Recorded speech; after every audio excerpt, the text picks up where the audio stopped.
What is meditation and why is it essential? I have a doubt for whom it is essential. The millions of people in this world are living without meditating. If it is essential, why didn't people do it? For a group of people who are practicing, they have seen the effect of it, impact of it, and for them it is essential because they have no life apart from being a meditator. The common public is not interested in this. And so far, one is not interested in meditation, it won't work. So the commitment to meditate comes from the experience of the person. If you get a good experience, there will be naturally a tendency to meditate. And that happens out of life situation for a person. Maybe there is sorrow, there is suffering, there is pain, agony, anxiety, fear, frustration, all these things may squeeze a person or corner a person, thereby he will look for some way out from his sufferings. Then by chance they may come across some masters and they propose this meditation. And if they are lucky, they do it and they get a good result. Maybe continue for a few days and they get a good result. And so they understand that it is very, very important for that particular person. Then he will never give up. He will continue. So that it is the life-giving support for him. That's why some people can get that. But everybody can do. But unfortunately, some people doesn't know about it. Some people, even when they know, they don't have the preference to do it. And so it won't work. So that's why I asked the question, for whom it is essential?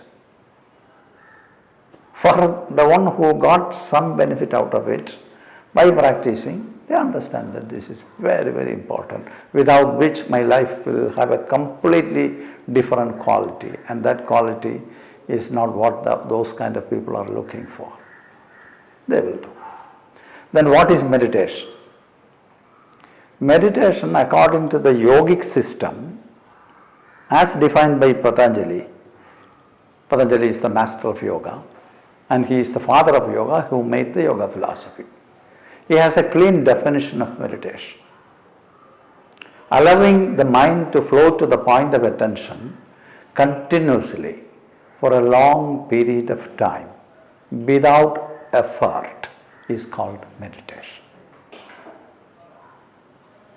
Once again, allowing the mind to focus to the point of attention continuously for a long period of time without effort is called meditation.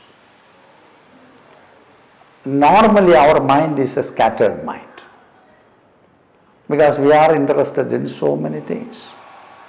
Interesting things comes on the way and then your attention goes there. You'll be focused on that particular interesting stuff. You're focused, but your focus may not stay there for a long time. Unless the focus is sustained for a long time, it is not meditation. If a person cannot focus for a long time, the quality of the mind is considered as a distracted mind. So the very base of meditation is concentration.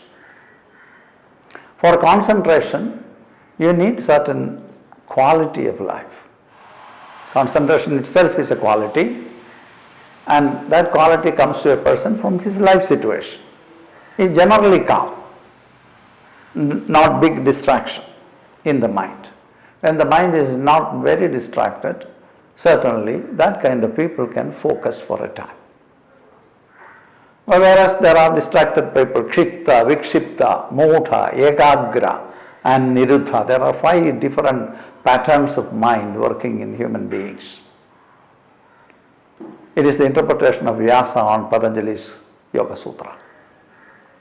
So a distracted mind cannot do this.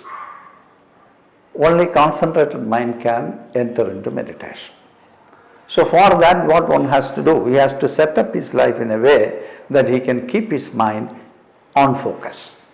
So a lot of preparation one has to do. And from childhood onwards, one has to grow in that way. Somebody has to say to them that allow them to concentrate, give them possibilities for to concentrate. And some people gets into that kind of a concentrated mind from the very beginning of their life. Some people cultivate this habit during the process of living. Thereby it will be very difficult.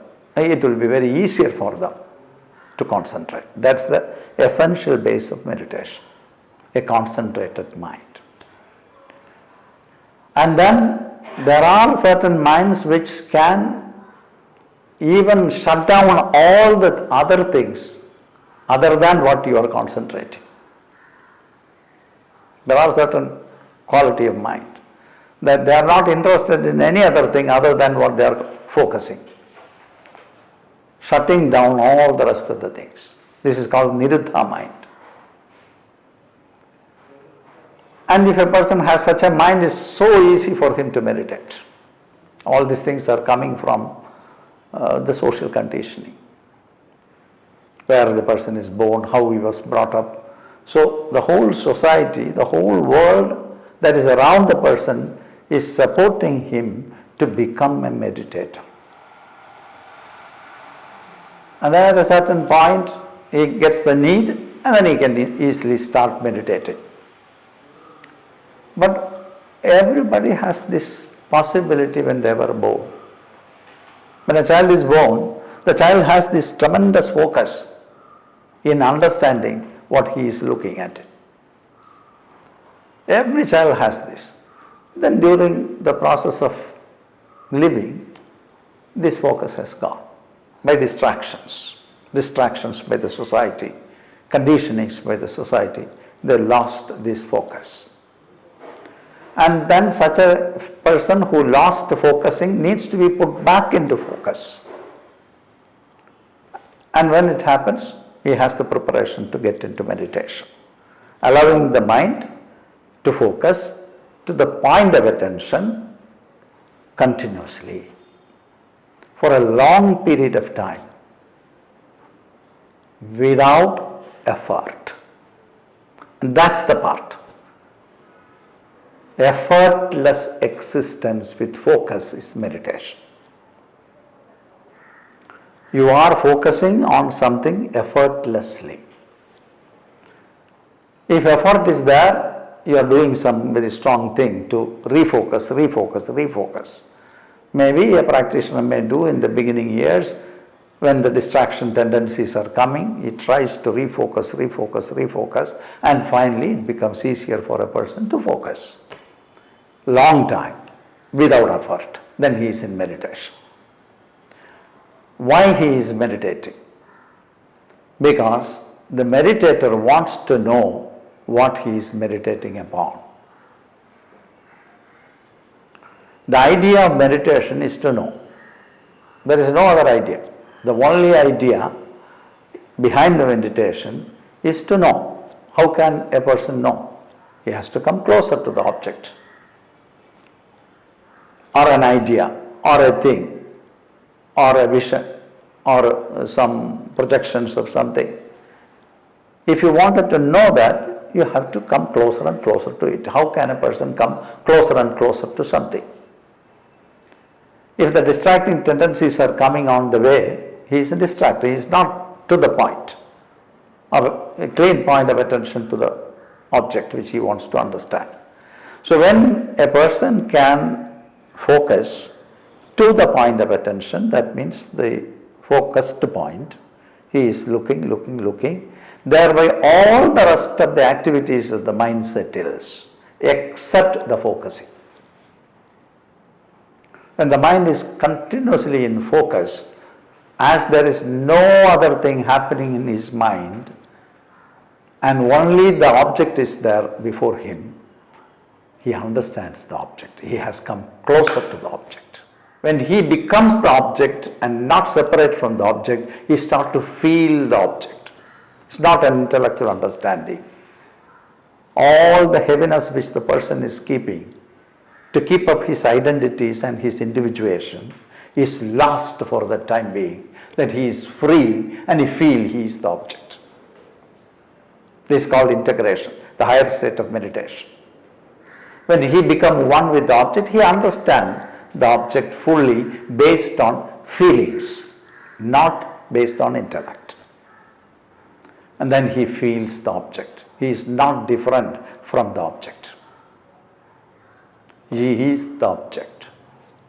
He gets into a very special quality of mind. With that, whatever he looks, it happens instantaneously. He becomes the object, whatever he looks. And he understands. And if his attention is to understand himself, he himself becomes the object of meditation. He himself becomes the object of his meditation, thereby he becomes the object, that he becomes himself and he understands himself. That is called realization. I realized myself. That's why it is so important, because we are here to understand. What? Basically, understand ourselves. The purpose of life is for that. We are trying for that continuously. But our attention is a little shifted. Thereby we will not understand who I am. When once you understand who you are calm. Because you know, you have no other shifting from the focus. You relax the focus with the object and you become the object. All the heaviness is shed off, because there is no chance for any other thing to work in the mind for the time being. When you become the object, as the load is shed from you, the load is the load of keeping your identities is gone. And there comes the celebration. You become a celebrant. Everybody wants to be a celebrant. Everybody wants to celebrate his life. That's the essence of living, and that is why meditation is essential.